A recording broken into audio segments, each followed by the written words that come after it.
Welcome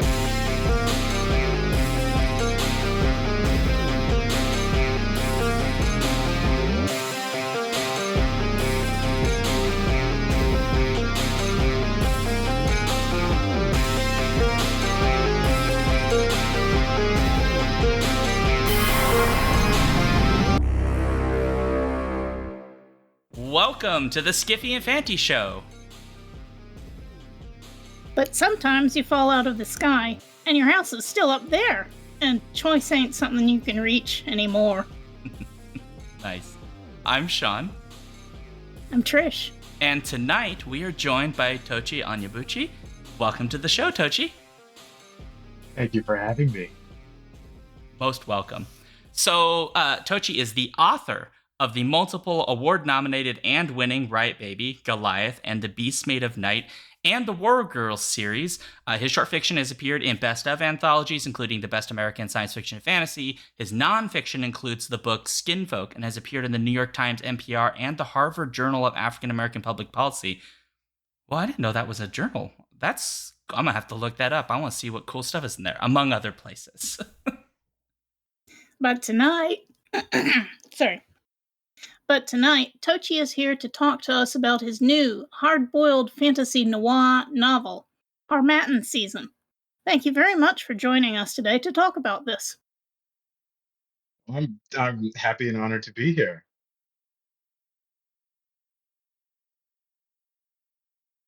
Before we get into questions for Tochi, a reminder to our listeners, please share your questions and comments with us at skiffyandfanty.com/listener suggestions. If you aren't here already, join us on Twitch for Shaun's Alphabet streams every Friday at 7 Central, 8 Eastern to be a part of our interactive live streaming show format. Finally, please review and spread the word about our show. Help support us through our Patreon and be part of our Torture Cinema polls, live watches, and other special Patreon-only events on Discord. All right, Tochi. First big question of the day. Can you tell us a little bit about Harmattan Season? Yeah, so back in 2008, when I was a young warthog, I took a college class on detective fiction. And there I was introduced to Dashiell Hammett, Ray Chandler, G.K. Chesterton, the greats, right? The Mount Rushmore of detective fiction. And around the same time, I was watching this little heard about show called The Wire, which was and probably is, one of the, I say this without hyperbole, one of the greatest TV shows of all time, for all you youngins out there. I know, right? But it's, it starts off, particularly in season one, as essentially a crime show. And so, detective fiction and crime fiction for me from the very beginning were very sort of intertwined. And I kind of got the bug there because I was reading a lot of crime fiction and detective fiction. I was studying it and just really admiring the form. And, then I, started doing a lot more sort of nakedly speculative fiction stuff, and things kind of took off from there. But I was trying to figure out, especially after Goliath, how could I do something completely different, right? Something that also wasn't as impenetrable as that book was. How could I do something that was kind of sneakily complicated, right? Where you can follow along, you can tell what's going on and everything like that, but scratch a little bit beneath the surface and you're like, oh, okay.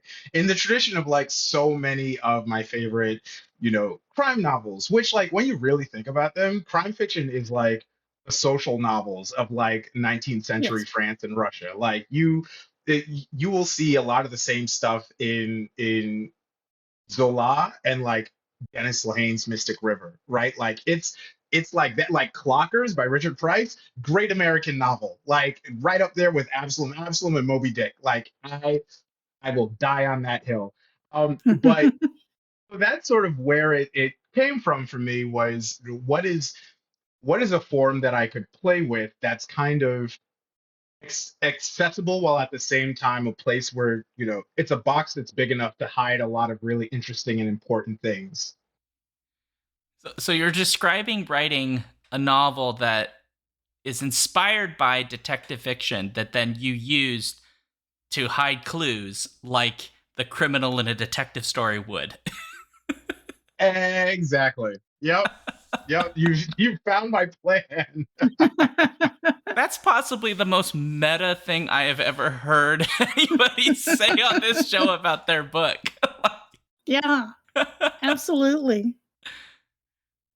Well, Yeah, I I like guess that point about the go ahead. Russian and French literature of the 1800s, because, I mean, I suppose you can read Anna Karenina as just a romance novel if you really narrow your focus.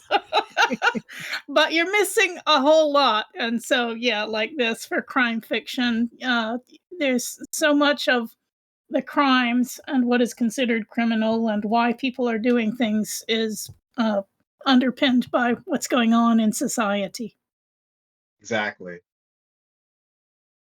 So I suppose the first question we should really start with then should be talking about the sort of form of the novel, because as we obviously revealed now, there is a lot of sort of the hard-boiled noir elements in this book, and you've mentioned some of your influences, and I guess I want to flip the question instead of going like, oh, how did your influences influence you, but how did the unique Tochi come through as you were sort of taking this very well established form and sort of making something your own? I think the setting, I think one of the things that I wanted to do that I hadn't necessarily seen before, which is kind of the driving impulse behind like all my writing, is like I don't want to write a thing that I've already read. But I wanted to see what it could look like when you had detective fiction or crime fiction embedded in a world that was actively dealing with colonialism and all the sort of in between spaces that can exist in that type of situation. The different people in their different worlds, and there's always people sort of navigating through those worlds, going back or going forth, or infiltrating one or infiltrating another. There's Dan Festerman, who's actually like he's a very formative influence for me. He wrote this one book. I mean, I think it's called The Small Boat of Great Sorrows. That's set during the Bosnian War, and it's about a Boston police detective investigating a murder in the context of this war that is going on where Mm. all these people are Mhm. dying. I thought that was fascinating. Like that, it was absolutely mind blowing. It's so interesting, and there's so many. It says so much about like perspective and things like mission and how much a life is worth and all of that stuff. And so I think from there, I got the idea that a mystery, a piece of crime fiction could be really interesting if you set it in a politically charged place. And so that's sort of what I wanted to do and how I wanted to put my own unique spin on it is like, hey, there's this place there where there's very interesting political stuff happening. There's maybe an election on the horizon. People are turning up dead. What's going on? Mhm. Yeah, the Right. deaths in particular, right? They have political meaning too, because who dies in this particular book can really matter a great deal. And naturally, it comes up a number of times in the book. Who is doing the killing and why may also affect that, which I really love, where you kind of dance between those tensions and you have your main character ask that question several times of like, who is it? Because the answer to that question immediately makes the politics of this scenario like light on fire, basically. Right? If it's French people Absolutely. killing the local indigenous population, that has a whole different connotation than the opposite way, and the consequences are very different. Yes. Absolutely. Absolutely. It's very clever. I Right. like it. And of course, you also have the contrast between the individual killings or deaths, at least, that you find out about There's just one at the beginning, and then you find out there have been other individual killings before that. And then all of a sudden, things start happening where large numbers of people are dying and property is being destroyed. Oh no! And so but we still have our main guy trying to find out what's happening with the individual killings, despite all the chaos going on around him. Yeah, I think that's such an interesting juxtaposition. And I think by having a main character who's so mission driven and so mission focused, it was a way of keeping that perspective because it would have been very easy for the story to sort of lose itself in the escalating stakes. Mm-hmm. But at the heart of this is like a person who went missing and perished, and all the questions that surround that human being, that life. Like, it's this assertion that that person mattered. And that I think is such a powerful assumption to carry through an entire story, to carry through an entire sort of situation as like the world is going literally topsy turvy around you.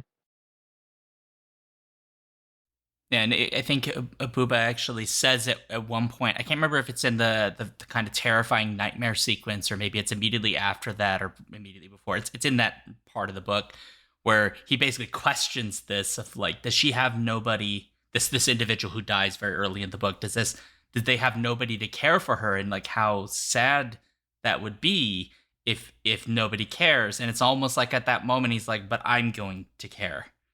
It'll be Mm-hmm. me. If they have nobody else, it'll be me. It's a very good little moment in there. I don't have a question. Sorry. I just sometimes like No, to just keep observe going. things. I'll take it all. I'll take it all. Well, let me ask a question that is about the setting, since we've raised the setting, and then this. I know Trish has a question that'll bounce immediately after this. After this, it's set in a West African country, or set in a West African space. This novel very immediately made me think of Algeria. And I assume that was at least somewhat intentional, because that I immediately went to, the Algerian War, and was thinking about how you were positioning the novel as set either in like the days leading up to the Algerian War or the days immediately after, depending on how you want to sort of interpret the novel. And I was kind of curious how you were weaving very real history into this, and how that process worked as you were building this detective story as the main plot, right? How you're building all that into this. Yeah, I mean that's one of the reasons why I decided to use this sort of unnamed West African polity, is because it would allow me to sort of pick different elements from the colonial history of Francophone Africa, and Mm-hmm. try to put them into this cohesive space where I could comment on all these different things. And so you're absolutely right to pick up on the sort of allusions to the Algerian War for Independence. I That was like a huge thing in the back of my mind as I was putting together the history and the backstory of this place. Also, little bit of a tangent, but I think the Battle of Algiers is one of the greatest movies ever made, like ever. Any genre, any decade, any whatever, like put it up right there next to Citizen Kane or whatever you want to do. Battle of Algiers is one of the greatest movies ever made. And so that, I mean, that speaks to the impact that it's had on me. But like that was very much a part of what I wanted to get into thematically, but also like politically with the book. And there's also other countries in Francophone West Africa, like Mali and what have you, that were were part of the building blocks of this world. But yeah, no, there's definitely some Algeria in there. Great. I'm glad I caught on. For the French Empire is the one I know the least about, because I focus primarily on the British Empire and the Spanish because of my research areas. But I know a little bit about, and I agree with you 100%. Battle of Algiers is an exceptional film, and folks should absolutely watch it. Yes, the Criterion actually has special editions on Blu-ray and DVD. Wink, Cool. wink, nudge, nudge. Excellent. I'm gonna go buy it. Um, so I was talking with Shaun about this a little bit before the show about the Macmillan promotional copy calls it post-colonial West Africa, and I was wondering, is it really post-colonial since the French still have so much power and they're still moving to this polity in Africa and displacing the locals from the good jobs and stuff? So how post is post? And of course that's an ongoing issue for a lot of countries that have No, colonial absolutely. histories. Absolutely. I mean, I think that it really goes to show just how fluid and how gray the post and post-colonial can be. You can still have, I mean, and that's why there's neocolonialism, but you can still have situations where there's nominally been, you know, independence granted or a country's name has been changed or something like that. There's been some announced shifts in the relationship between the quote unquote former colony and the quote unquote former colonial power. Um, but you're still seeing some of the same dynamics replicated, particularly with residential segregation. These people live on this part of the city or this in this area of the country, and everybody else lives in these other parts, or all the business interests happen to be run by people of a Mhm. certain pigmented persuasion, that sort of thing. Nominally the place can have its own flag and has its own name and things of that sort, but how free is free. And so that, I think, the post in post colonial is an interesting, isn't it's very I guess you could say rich for Mhm. exploration. And it really does go to speak to the variety of colonial and post-colonial experiences that there are and that there have been. What happened in Nigeria is not what happened in Congo, is not what happened in Mhm. Algeria, is not what happened in Angola. All very, very different histories, all very like fascinating and specific in their own, while at the same time having these really interesting commonalities that sort of transcend the specificities of the situation. I want to ask more about this actually because this is great. That you'd mentioned that there's a lot of attention to the details of sort of the lived experience essentially of being in here, and one of the elements is our main character in particular has a very betweenness to him where he sort of doesn't really belong in any space. He can't be considered, he'll never be considered French, for example, but he's also sort of rejected by his own people, and we see that played out in a lot of very different ways in the novel, sometimes very overtly, where it's just outright rejection, and sometimes much more subtly, where it's like little things. And I was hoping you'd kind of talk about what you kind of wanted readers, I think, to kind of take away from your exploration of this in general, or even just specifically for Booba or some of the other characters. Certainly. I mean, I think it was necessary for Booba to be sort of composed this way because it allowed me, oddly enough, access to many more places than I would have otherwise been granted. And I say this like I'm not the one writing the story or anything like that, but like, there are certain spaces that he can go into because of one half of who he is, and there are other Mhm. spaces that he can go into because of the other half of who he is. And that allowed me to more freely explore the world that this story takes place in and really show, how in some cases stratified and like clearly delineated certain worlds are, but at the same time, how much they can be brushing up against each other sometimes physically. So yeah, that was probably the main impetus behind having this character who is so um, defined by his in betweenness. But I also wanted to like I didn't want it. I didn't want that to be like, the tragic dimension of his character or what have you. I wanted, because at least in my personal life, a lot of people that I've known in positions, similar to his, there's a sort of, this isn't all of them, not by any stretch of the imagination. Some of these people are just like very charming, and they're able to navigate particularly social situations in a way that's just like, it's deft. It's like, Hmm. because there's this particular level or brand of vigilance and being able to decipher things and know where you are, know who you're around, like all of that stuff. And so I thought it would be very interesting to have a character who, yes, there's this unsettled part of him, but also he kind of knows how to use that as a weapon. He can use his identity as a key to unlock certain doors that otherwise would have been barred to him. I'm glad you brought that up because it made me wonder about building Booba's character in particular.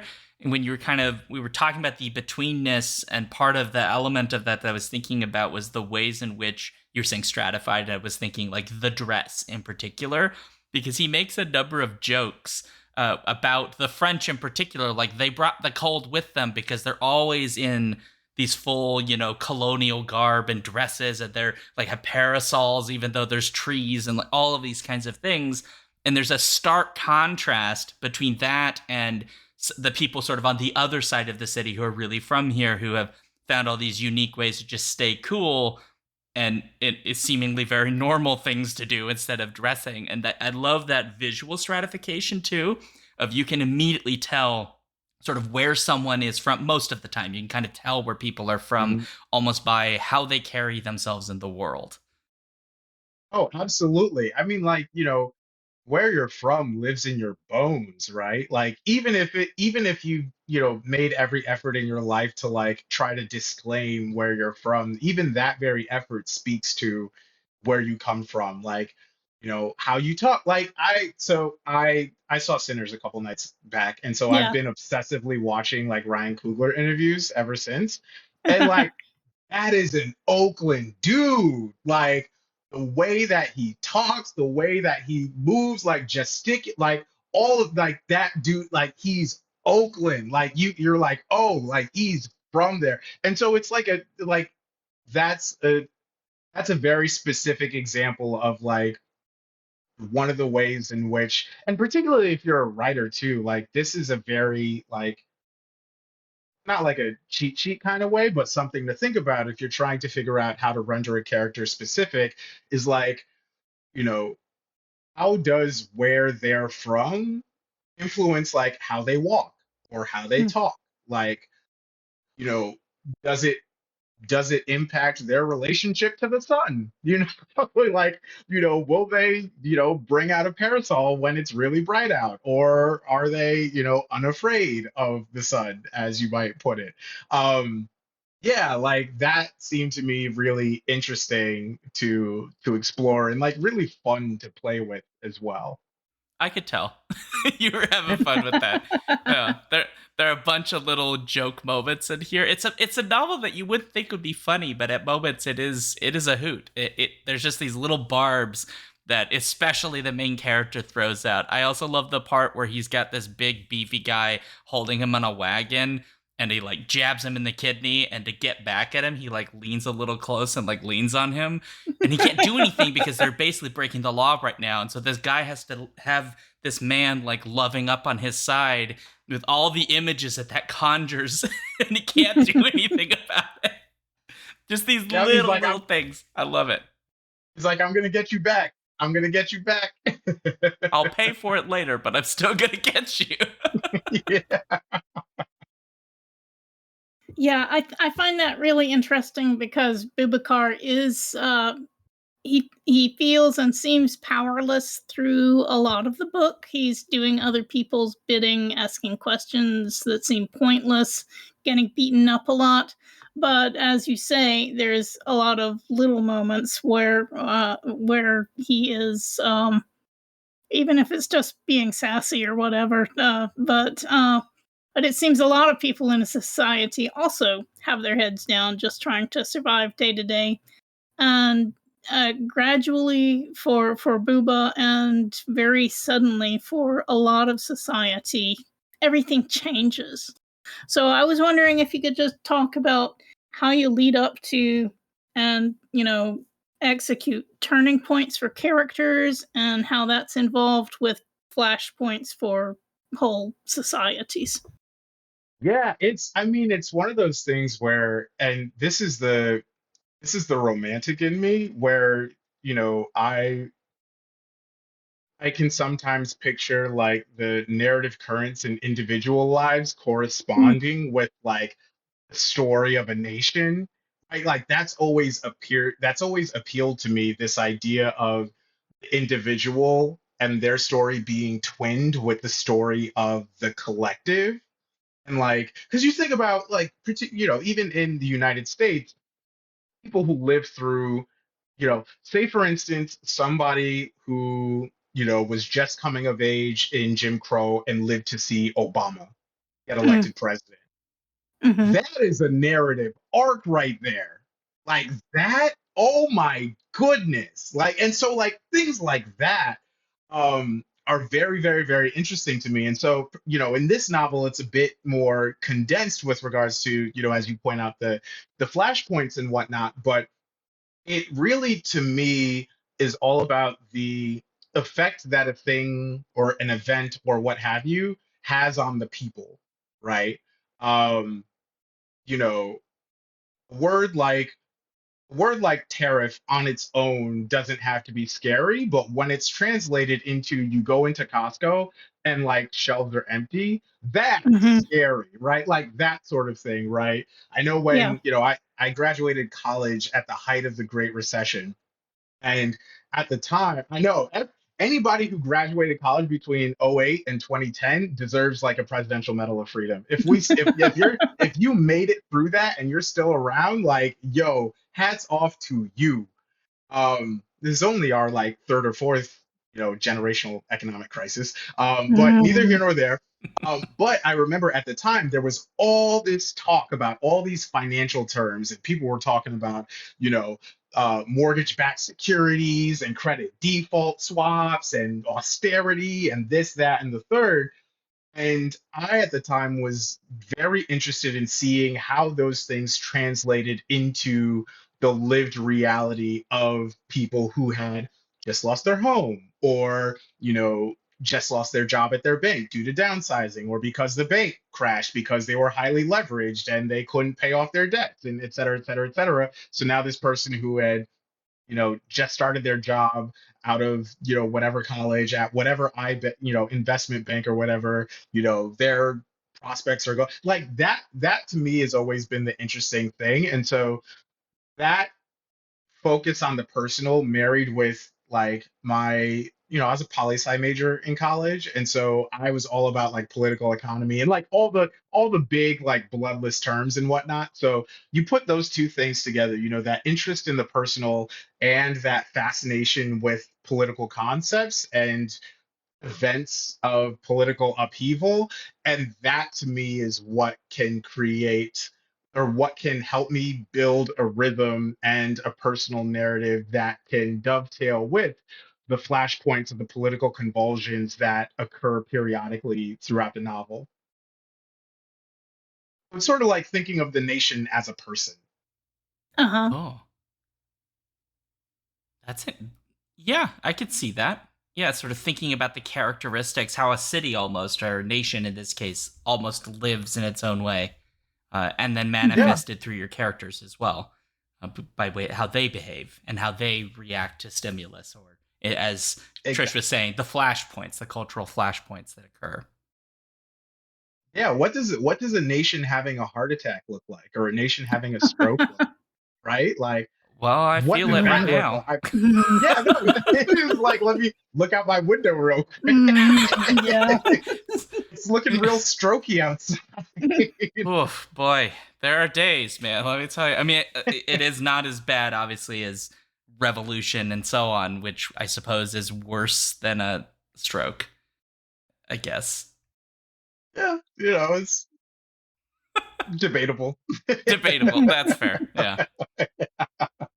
Yeah, I like that image though. Like, what does a nation that's sort of having a heart attack look like, right?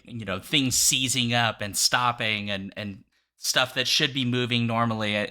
To circle this a little bit back to like the Battle of Algiers, right, which is sort of this dramatic presentation of a very real fight that took place, right? And I'm sure you're very well aware, right? There's all of these ways in which the French parts of the city are all just doing things as per usual, and then a bomb goes off and blows up a cafe, and that has immediately a dramatic impact on how the rest of the city operates from that moment on. And it's visually very brilliantly presented at that. And you do very similar things here at the very early in the story. For example, when we get I would argue probably the first fantasy supernatural question mark moment, right, with where we see the body for the first body that we see, and the way in which that's presented to us as this square that would normally not be a spectacle in this manner, with people just piled on. And I don't know if you did this on purpose, but when I was reading Boubacar moving through this, I was immediately going, oh, there's a protest or something, and he doesn't want to be here because he doesn't want to get caught in a protest.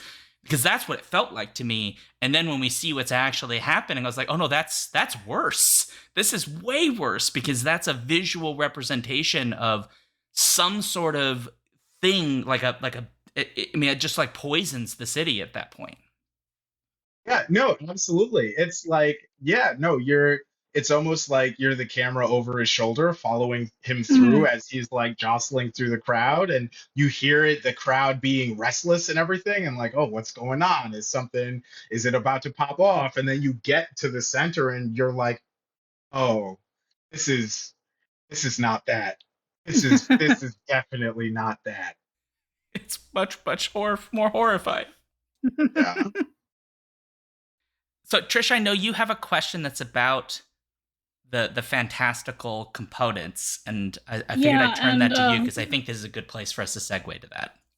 Right. Prince Justin also in chat was asking as to the use of surrealism in the book. And, what I had been thinking was that the fantastical elements in this book do seem almost surrealist, just there for the point of making everything almost too absurd and making you question, what is reality? What's even happening here? To me, the incidents of floating seemed kind of like how violent phenomena can sort of be frozen in time. There's a picture in your head where the explosion is happening and it's just stuck there. Is that a little bit of maybe what was going on with in your mind when you came up with that, or how did you do that? And relatedly, is floating as such related to any particular African beliefs, lore, whatever, or was it just a fantasy element you created entirely from your imagination? Yeah, the floating thing was just, I was like, what looks cool? Like oftentimes with my writing, particularly with my speculative fiction, it's very, at least when I'm in the early developmental stages, it's very imagistic. Just like what looks cool, what like feels cool, what looks interesting. Like, going back to Beast Made of Night, my YA debut, that novel started with a single image of like a little boy seen from behind facing off against a giant shadow monster. Like cool. that was the book that was the very beginning of it. With War Girls, the very first image that I had was of a girl tinkering with her metal arm, like her detached metal arm on a workbench, um, in like the early morning in her refugee camp, like that. And that's the very first scene in the book. And like, but like the novel came from that. And so with floating, like I was like, oh, this is really interesting. And then I sort of dug a little deeper into my psyche, to be like, okay, Tochi, why are you fascinated by this image?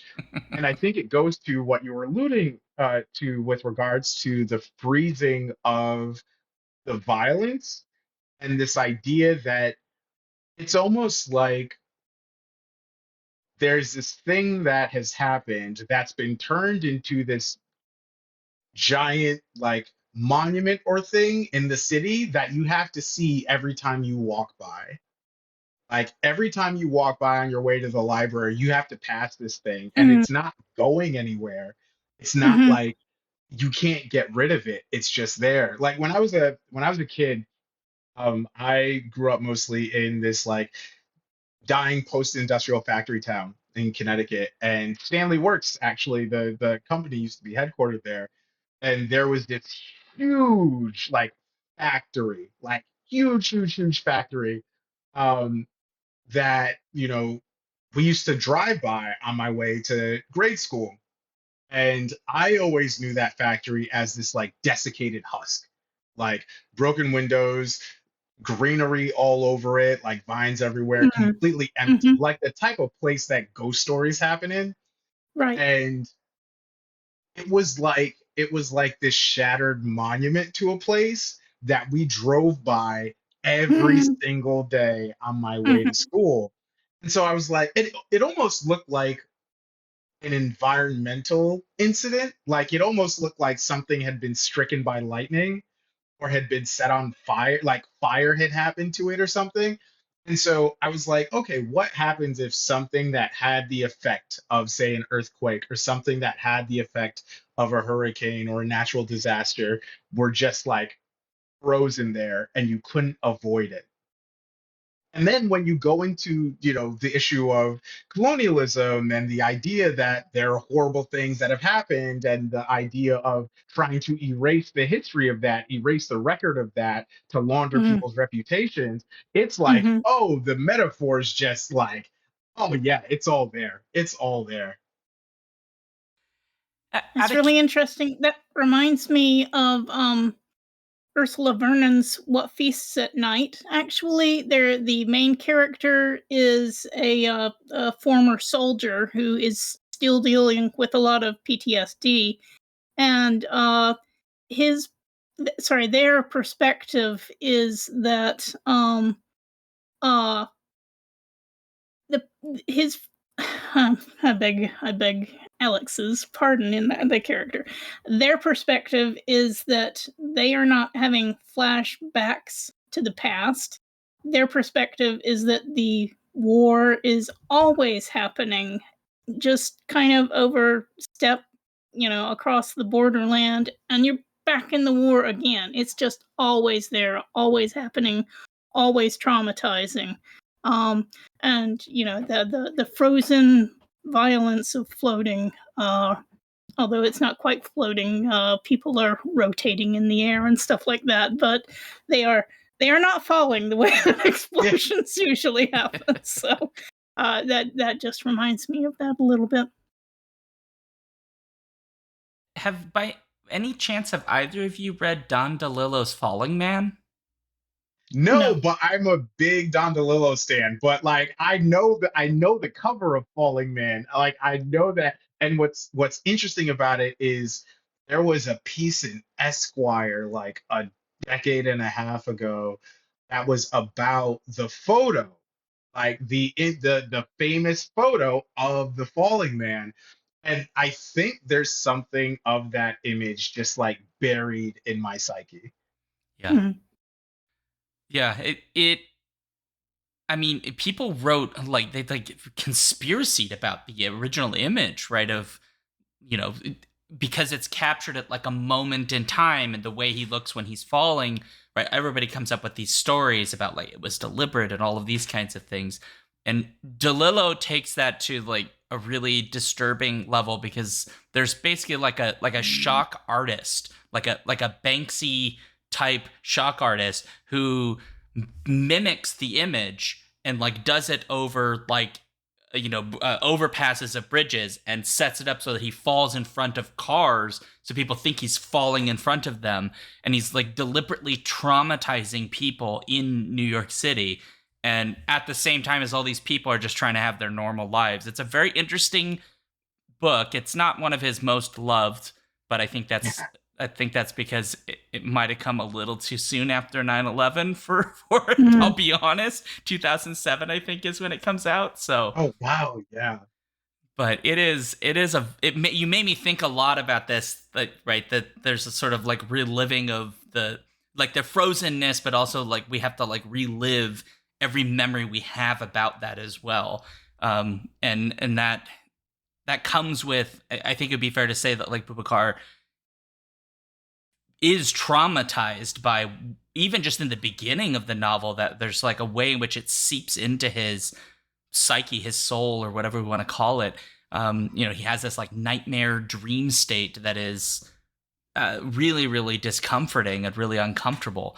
And it's interesting how, he keeps telling us he's done all of these other, like, I've found people's kids, and like sometimes those stories don't end nice, but this one is the one that like really gets him.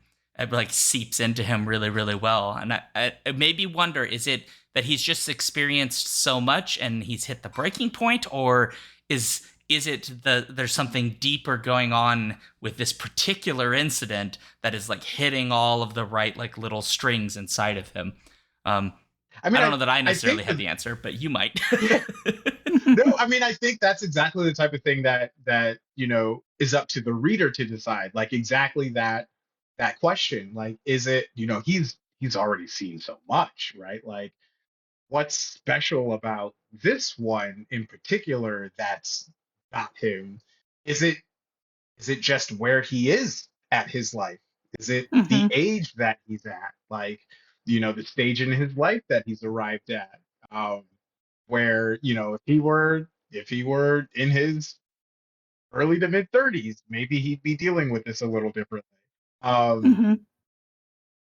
so is it a breaking point thing, or is it that there's something specific to this thing that is like scratching the itch in him? Hmm. Yeah, there are a couple of points in the book where he refers to people he meets and thinks about them as though they're the right age to be his children.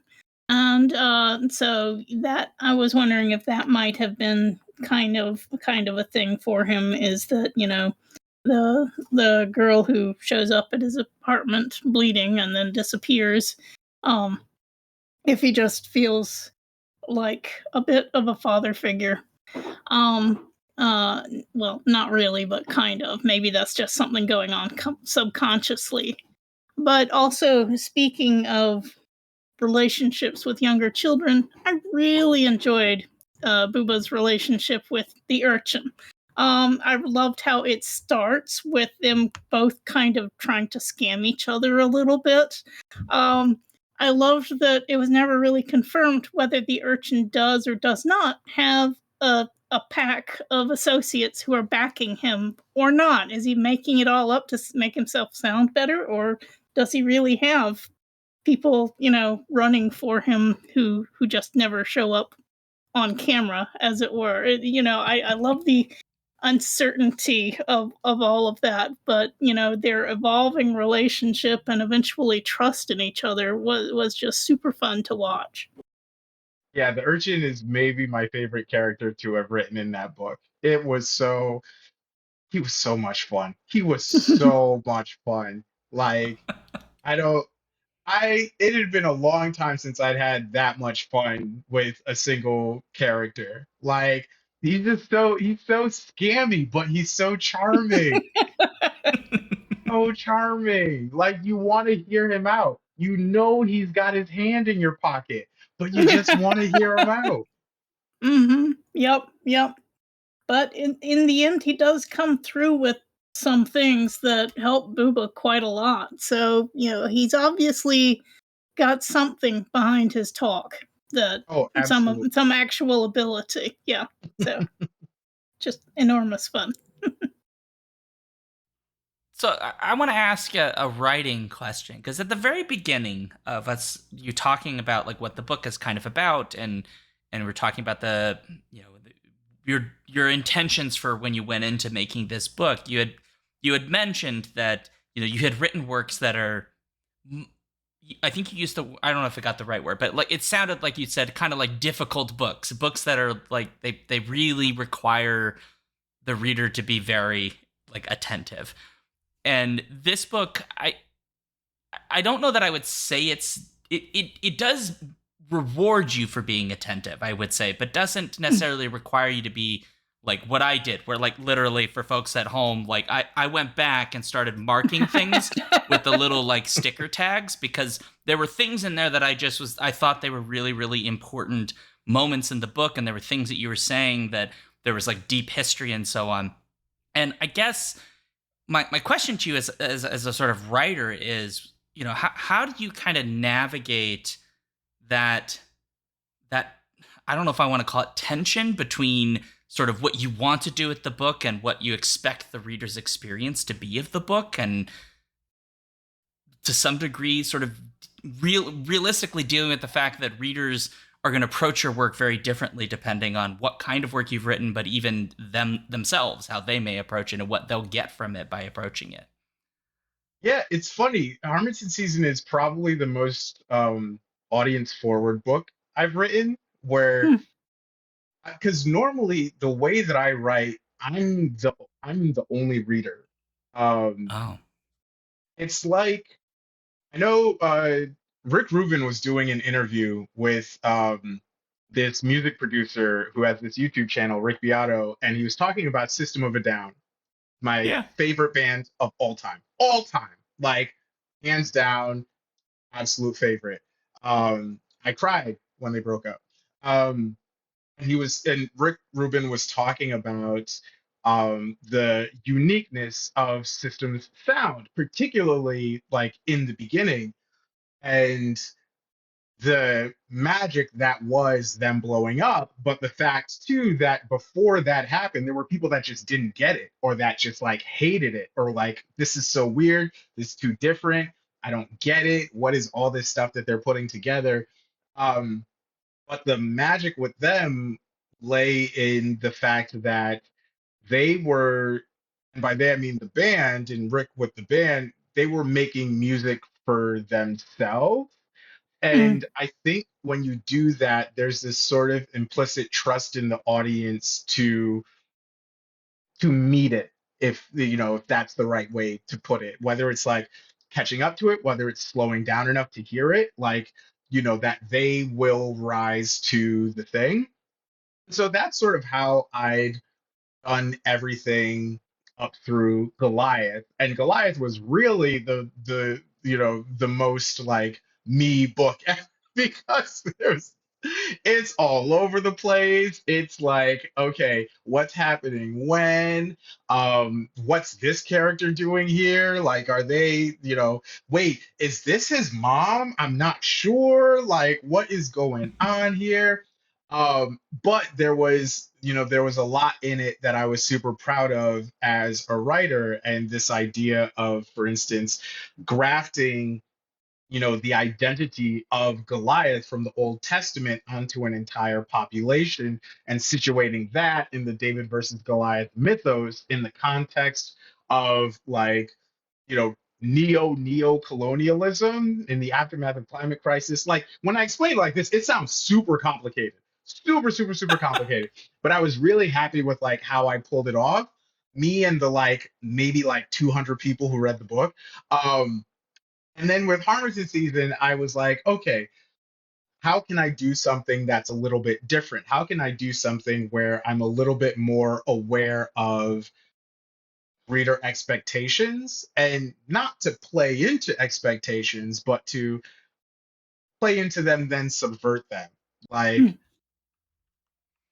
how can I write a book? And I'd never done this before. How can I write a book where I can try to guess where the reader's going to be at a particular point? How do I disperse information, Hmm. in the way that I need to in order to do that? Like, and that's one of the things that writing in this genre, writing in the mystery, detective fiction, crime fiction genre forces you to do, is it forces you to be very strategic about how you disperse information. Like, Yes.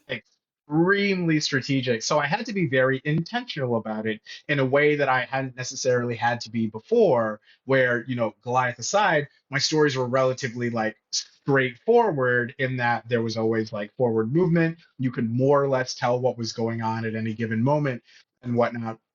Now, here, I needed the reader to know things, and I needed them to know things by a certain point.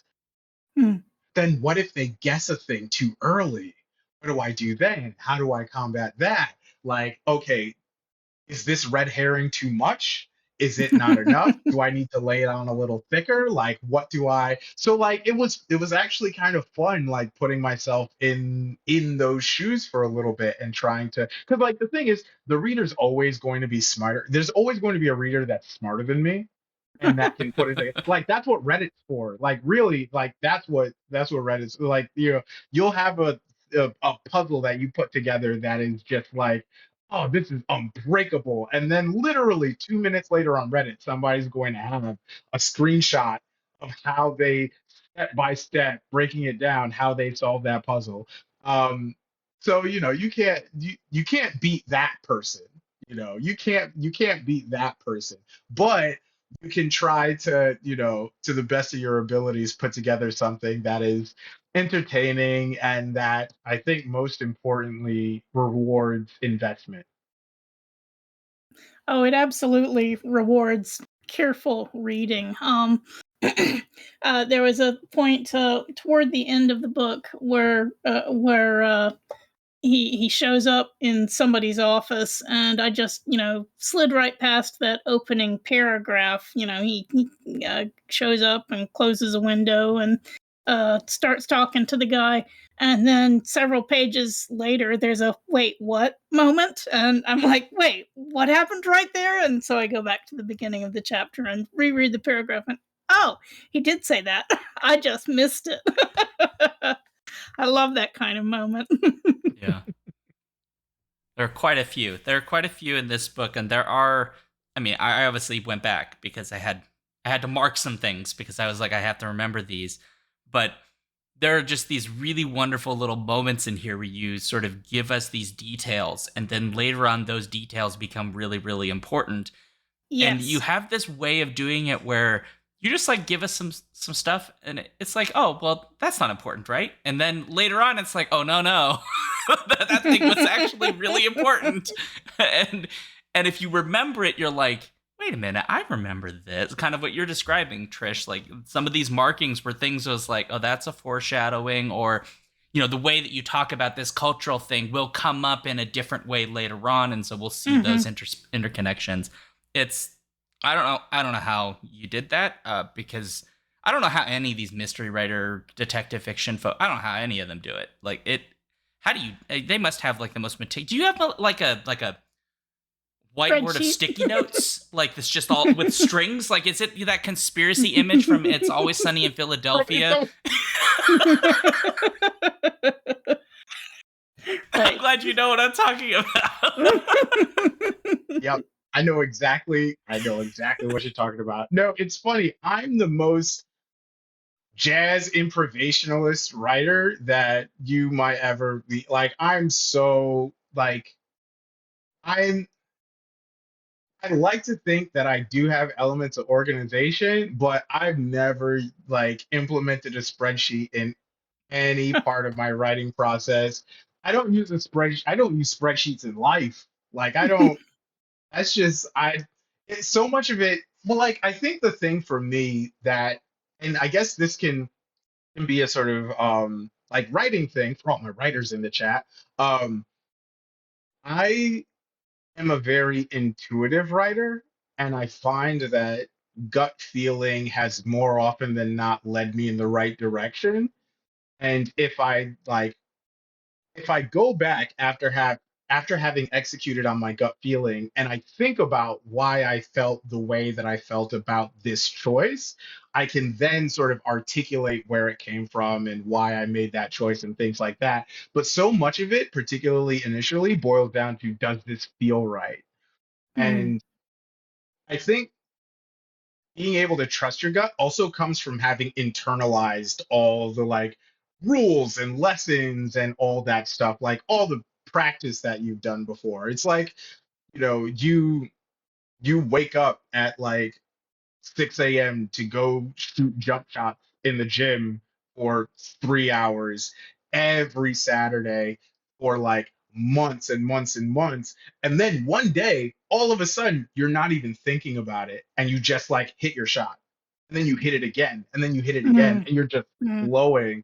And I think if you can train to get to that place where you can trust your intuition, that I think will just like open the gates to you as a writer. Because then, like, you know, a lot of times, like when you get to the place where you kind of where you can trust yourself, like at least for me, I've had to like dial back the arrogance a little bit and be like, I know what I'm doing, but also be able to like explain what I'm doing instead of just being like, no, no, no, don't worry about it. Trust me, I got this. I know what I'm doing. Trust me, I'm a doctor. Like,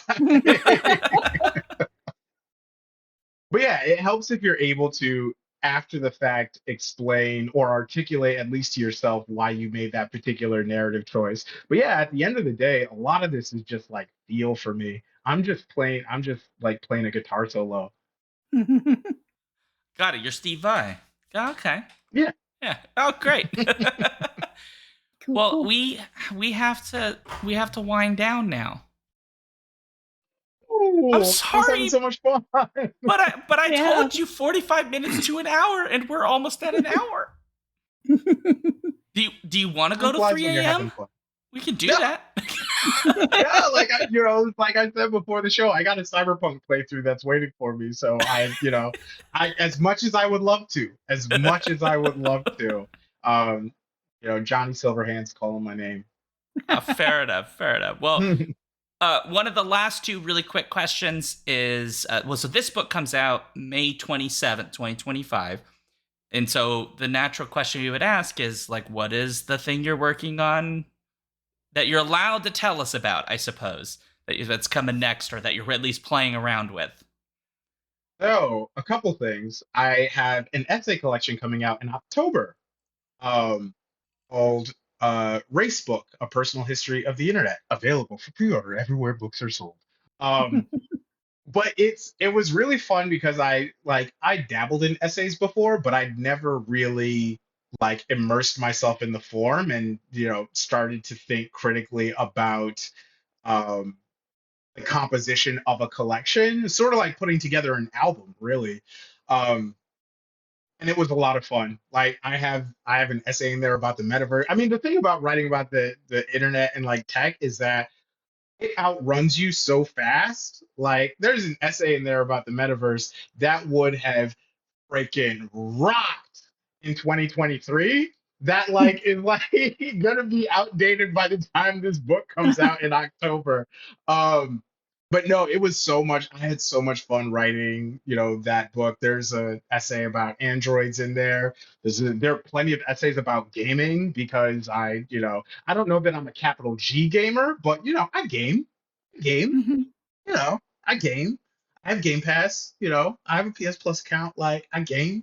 Um, but yeah, so that's coming out in October, Racebook, A Personal History of the Internet. And I recently turned in to my publisher a draft for a Western. Ooh. Whoa. Oh, you're just going to jump around all the genres. Oh yeah, I'm kind of Mieville up in this piece. That's great. Fantastic. So, while you're doing all this stuff, if people have enjoyed this interview and want to find out more about you, how can they find you on like the social medias and things? Y'all can find me on Blue Sky at Tochi True Story. Y'all can find me on Instagram at Trey64. That is TREIZE 64. I have a Substack, TochiOnyebuchi.substack.com. The title is Italic. And I have a website, like a regular website, TochiOnyebuchi.com for news and updates. Um, I I know I should start streaming on Twitch again. I know this. Um, so hold out hope that I will finally get my life together enough to stream my umpteenth Shadow of the Erdtree playthrough. Perfect. Well, thank you very much for joining us today, Tochi. We appreciate it. Oh, again, a pleasure and an honor. This was so much fun. So much fun.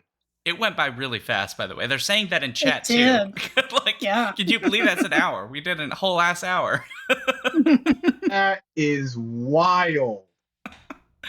Oh, crazy. Well, for folks at home, if you'd like to let us know what you thought about the episode, if you read the book, or I don't know, you just want to tell us that you thought the episode was good, or you thought the book was good, or we're probably not going to like forward your questions to Tochi, because I feel like that's not necessarily what we're there for, but you can find Tochi on the internet, so you can probably ask that way. But the best way to do it would be our email, skiffingfanny@gmail.com. And then we have a Discord as well, so if you're a part of that, you can go and let us know your thoughts on the episode there. We're on Blue Sky, Threads, Mastodon, YouTube, a whole bunch of other places. Our shows come out in video and audio form on our YouTube channel, and then audio form on our website, and then all the RSS feeds. And you can find the links to all that at skiffyandfanty.com/skiffythings.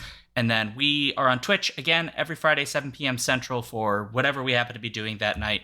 And that's at twitch.tv/alphabetstreams. And we have a Patreon, patreon.com/skiffyandfanty, in case you want to give us all of your hard-earned money, or at least $1 of it. Or if it's not a US dollar, whatever currency you've got that you are able to give us and that doesn't involve you not eating. So food first. Eat first, make sure you're fed. And obviously any meds or whatever that you need. Anyway, I'm at ShaunDuke.net, ShaunDuke.net/DukeThings if you want to find me on socials. And then I'm here on Alphabet Streams Wednesdays and Sundays at 6 p.m. for game stuff.